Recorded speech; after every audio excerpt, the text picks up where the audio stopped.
US ki Anuba President Donald Trump ki running down Hellfire hausi West Asia da mapung fana uba fangle.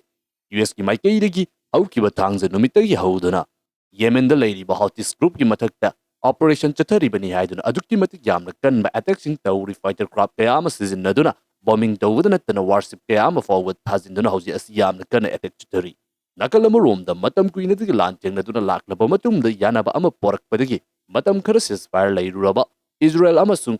Hamas kagi oiba landform adu nahuna na haudoktuna Israel gi maikei digi ngasi asi adukti matik yamlaba scale da Gaza strip da amukka hanna bombing chathaba haukre.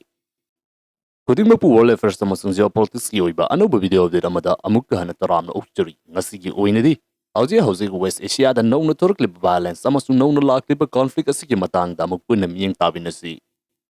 Ihan hanbada hauzik Yemen da leiriba Houtis saidiba khulai paiba militant group sing asi US ki maikei digi terrorist ki matakta attack chathari bani haiduna aduki matik yamna kanba operation sing chathaba haurakre. Ngasi uwa fangliba United States versus Houtis ki oina lakliba anuba landform asi haukiba thangzi numit asida US ki President Donald Trump ki maikei digi pirates sing ki matakta excel locally bani haiduna anuba operation ama lauthorakpadagi ngasi ki film asida yaurakibani.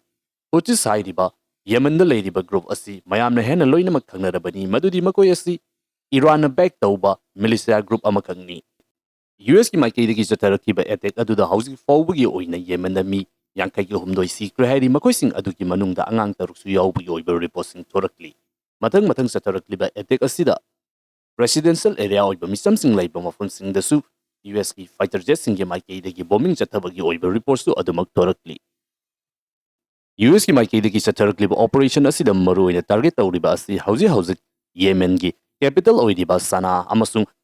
Houtis sing ki maikei dagi dominant oina control tawduna leiriba Sada hairiba mafam sing asidani hairiba mafam sing asida US ki bombing na maram oiduna building sing asi ut oinduna pukchai chaire hauzi fawbagi oina asiba amasung asokpa nattana thiba khangdaba miyoi kaya amasu leiri hairiba sing adu thinabagi damakta operation yamna kanna chathari asiba amasung asokpagi masing hengalakpagi oiba wafam sing adumak leiri. US ki maikei dagi hauzik chathariba makoigi oiba military operation asi lepa leiroi makatana hena kansilakigani haiba wafam ama thamli. Nakalamaromda Houtis ki leader ki maikei dagi su US ta chatharakliba attack asiki chapchaba pakum escalation with escalation suksoi soidana respond tawrakani haiba wafam fongdoktuna hauzi asi Yemen tamna changsilakiba US ki warship target tawbagi oiba reposu adumak lepa leitana thorakli. 2023 da Israel amasung Hamas kagi oiba landform aduna yamna kallingai gi matamda Houtis hairiba group asigi maikei dagi Gaza da songnariba Israel amasung Hamas kagi oiba landform aduda Israel gi maikei dagi aduki matik yamna kanna chathariba attack aduda pressure piba ngamnabagi damakta Houtis ki group sing gi maikei dagi Israeli ship sing missile kapsinduna attack chathabagi oiba thodok sing aduki matik yamna leki hairiba attack sing aduda Israeli ship khaktana tana atopa country sing gi oiba jahaz kaya amadasu asok apan nangkiba attack aduki damage phangkiba kaya ama leki Israel amasung Hamas kagi oiba landform aduna yamna kallingai gi matam aduda Houtis sing gi maikei dagi Israel gi Iron Dome adu fawba bypass tawduna makoigi oiba missile ama kapsilaktuna Israeli soil da takibagi oiba thodoksu leiki. Masi kudimasi laikraba matungda Israel amasung Hamas kagi oiba landform adusu ceasefire laktuna matam khara intharubagi matung asida handak nahuna Israel gi maikei dagi Gaza strip ta lakpa international gi oiba atopa kangbusinga gi tharakpa aid sing adu thingjinba maduda embargo thamjinbagi oiba issue ama laki madu hangdoknabagi damakta Houtis sing gi maikei dagi nahuna Israeli shipping asi target tawba haurakpani. Masigumlaba matam asida ikhang khangawdana US ki maikei dagi Red Sea amasung masigi manak nakpada leiriba samudragi oiba lambi sing asida chatok chasin tawriba jahasingda apanba piba amasung pirate ki oiba thabak sing asi yamna toina chathamanba asigi matakta excel lokalibani haiduna military operation asi haurakibani. Masigumlaba thaba asi mamangda Joe Biden ki administration leiringi matamda su adamak chathaki adubu hairiba matam adudadi US, France amasung UK yauna punna chathakibani adubu handaki matang asidadi US mathanda hairiba operation asi chatharakibani yamna mapangal kanba maong amadasu chatharakibani masina maram oiduna hauzik West Asia gi oina matam khara nemtharuraba landform sing asi hena pakthok chawthongna sandorakpadagi lanjaw ama oirakadra haiba wahang asini. Houtis ki maikei dagi su hauzik Red Sea da deploy tawduna leiriba US ki warship fighter aircraft ama thajilaktuna Yemen da attack chathariba Khuman's aircraft carrier asigi matakta akanba attack chathari haibagi oiba wafam sing su makoigi maikei dagi hauzi asi fongdorakli.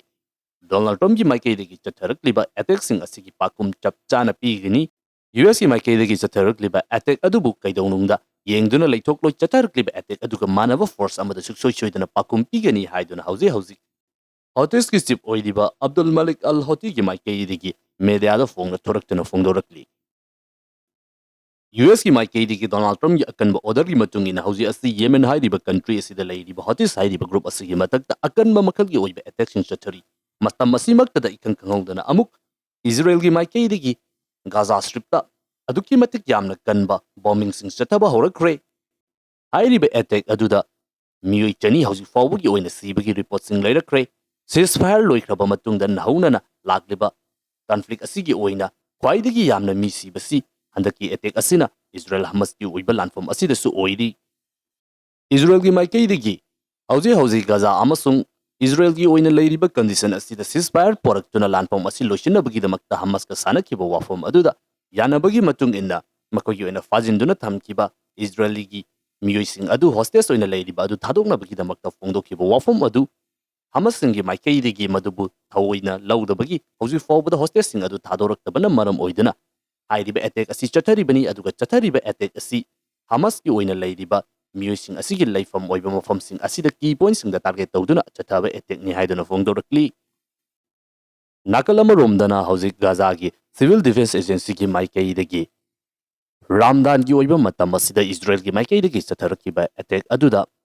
angang nupi amasung ahan oiraba mioi kya ama yauna mioi chani rom sikre masigumlaba thogdosing asi yaningdabagi oiba wafamsing adumak pongdorakli matang asida adumak uwa fangdiba si Yemen da leiriba aduga cham manana mamangdasu Israel amasung Hamas ki oiba lanfamda uwa fangkre madudi Israel singi maikeidigi Hamas terrorist singna leiriba militant singna khulai paiba singna leiriba mafamsing asi target tawbani haibani adubu लाकलिबा damage असिदा नुपी अंगांग अमसुंग अहल फावो यावना मिचमगी ओइबा सिविलियन एरिया सिंग द हिट तवी हाइदुना नाकल अमरोमदा वारगी ओइना लेरिबा नियम अदु तुगाय हाइदुना नाकल अमरोमदगी ओइबा फोंदोकपा चेयनबा अदुनि हौजी हौजिसु अदुमक लेरिबसि मतांग असिदा हौकिबा चही अमा अनि असिदा वेस्ट एशियादा लेरंबा हानगी ओइना लेरंबा पॉलिटिकल नत्रगना मिलिटरी की ओइबा स्ट्रक्चर असिदा यामना चावबा ओहोंगबा करा लाखरे इजराइल अमसुंग हमास की ओइबा लानफम अदुदा गाजा स्ट्रिप लेरंबा अमसुंग अतोपा पैलेस्टीन की मफमसिंग लेरंबा हमस की ओइबा मियोइ क्याम इजराइल की माइकेदी अदुकी मतिक यामना तमतीबा अटैक सिंग चथदुना मखोइ योबा मपांगल सिन सोंतहनख्रे लेबनान द लेरिबा हेजबुल्लाह की ग्रुप सिंगसु इजराइल की माइकेदी की हंजिन हंजिन अटैक चथदुना मखोइ अदुकी मतिक यामना चावबा डेमेज पीख्रे सीरिया द लेरंबा ईरान के यामना नकनबा रशिया के यामना नकनबा लेंगा अदुसु हौजिक लेत्रबनी मदु ओवरथ्रो तौदुना बशर अल असद रशिया द चंगजफम लौदुना लेरिबनी मसिकी मतुंग असिदा नहुनना हौजी असि येमेन द लेरिबा हॉटिस हाइरिबा ग्रुप असिसु US की माइकेदगी अदुकी मतिक यामना कनबा अटैक्सिंग चथरक्लिबा असिदा ईरान अमसुंग महाका पुन्ना चटमिनरिबा कांगबुसिंग असिगी माइकेदगी सेमदुना लेरिबा इजराइल की against Lepa ngamnabagidamakta semgatkiba exist of resistance asi mapung fana mutkadorabra haibo hang asi aduki matik yamna chawbo wang ama oina hangnari nakalama romda hauzik Yemen gi oina nauna lakliba isu asida yamna chawna escalation thorukpa asida China gi maikeidagi nakal animak wari sanaduna middle part ama putoktuna ceasefire poraknabagidamakta wafam singsu fongdokpa laikre Hamas amasung Israel gi oina yanaba ama poraktuna ceasefire porakibagi oiba wafam sing aduda hostes sing thadoknabagidamakta yanaba aduda tapna tapna Hamas singi maikeidagi su hostes thadorokpagi oiba wafam su adumak laidi masigumlaba matam asida Israel ki maikeidagi thamlakliba condition adubu fulfill tawde amasung Hamas singi maikeidagi hostes adugi lehauriba imung manung sing aduda psychological warfare ama chatai haidon Israel ki maikeidagi accused tawbasu adumak laikibani Masigi matungdani hauzik Israel ki maikeidagi hostes sing thado yade haibagi oiba wafam asida amukka hanna airstrike chathaduna akanba attack sing chathaba haurakliba si